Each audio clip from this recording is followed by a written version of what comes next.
Nursing commission যদি আমরা গঠন না করি তাহলে আমাদের দাবি দাবাগুলো আমরা কীভাবে আদায় করব। আমাদের কোনো প্রমোশন নাই, আমাদের কোনো ক্যারিয়ার পথ নাই, অর্গানোগ্রাম নাই। নার্সিং অধিদপ্তরকে পরিদপ্তরে পরিণত করতে যাচ্ছে। আমার নিজস্ব ঘর আছে, সেই ঘর থেকে আমরা এখন অন্যজনের ইয়েতে যাব। আমার দপ্তর ছেড়ে আমাদের অনেক কষ্ট করে, আগে তো পরিদপ্তর ছিল, আমরা পরিদপ্তরটাকে অনেক কষ্ট করে অধিদপ্তরে নিয়ে এসেছি সেই 1977 সালে।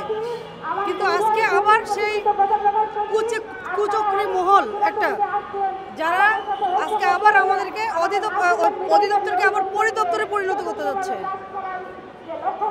দাবিটা হলো যে আমরা একই ইয়েতে আর কি গ্রেডে, 10ম গ্রেডে আমাদের যোগদান, 10ম গ্রেডেই আমাদের হচ্ছে অবসর। আমাদের কোনো প্রমোশন নাই, আমাদের কোনো ক্যারিয়ার পথ নাই, অর্গানোগ্রাম নাই।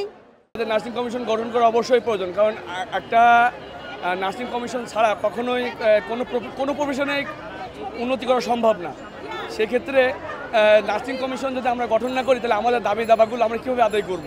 এবং আমাদের যে নার্সিং প্রফেশন, এটা একটা নোবেল প্রফেশন, এবং এটার জন্যে মনে করেন সমস্ত বিশ্বে এটার একটা ভ্যালু আছে, এবং সমস্ত বিশ্ব এটাকে কিন্তু সেই মর্যাদার চোখেই দেখে।